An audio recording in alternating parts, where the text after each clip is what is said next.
The slasher recently got a complete rework in the Halloween update, completely overhauling its stats and mechanics. In this video, I will quickly be going over its new stats and mechanics and then deciding whether the tower is good or not. Before we start, please like and subscribe if you enjoyed the video, as I'd greatly appreciate it. First off, one of the big changes for Slasher is that its placement price go well over tripled, sitting at 1.5 thousand, making it no longer a choice for early game. It also has a placement limit of 12 now, so you cannot get too many of them. But starting off with level 0, it has 22 DPS, which isn't anything crazy. However, this showcases one of Slasher's new mechanics, critical hits. Every third hit, the Slasher gets multiplied damage, however the amount it's multiplied by depends on the upgrade.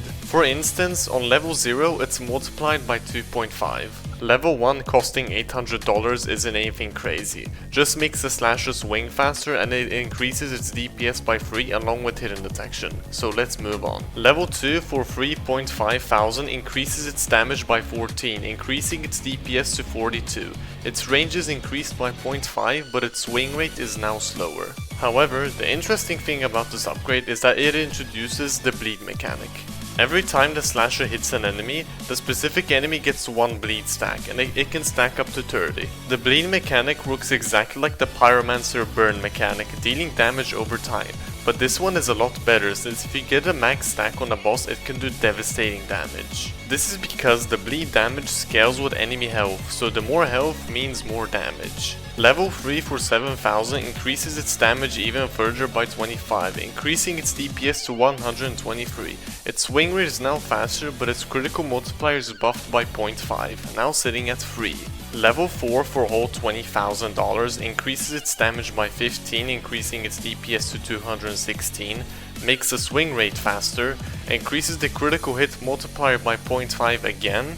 It now applies 2 bleed stack per hit and its range is further increased by 0.5. So in general, Slasher has quite a lot of DPS, making it pretty good for high health enemies and even bosses simply because of its bleed damage if you stack up enough of it.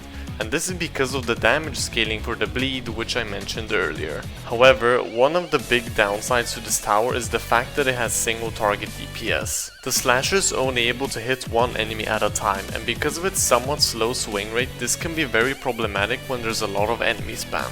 But in order for this tower to shred enemy spam, you have to get a lot of them, and in order to get that many you have to spend a lot of money. This brings me to the biggest issue with this tower, and that's the cost. Max level costs in total $32,000, which is a stupid amount of price for a melee tower with this amount of DPS. While it is good, yeah, it does struggle to enemy spam like I said, which makes it best to first get other towers and then get multiple max level Slashers when you're wealthy enough to do so. The short range also makes it limited to a few amount of maps, so it will perform worse on some than others. It also performs pretty poorly in night 1 in the new event, so that's that.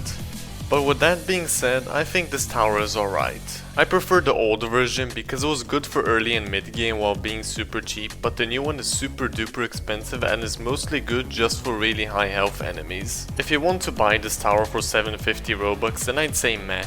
I'm personally not going to use this too often as there's other better options for the price of this tower's upgrades. But if you want to buy it, then go for it. It's still a good tower if used right. But that's it for my Slasher rework review. If you enjoyed, please like and subscribe and feel free to comment your opinions about this tower with a respectful manner. With that being said, have a good one.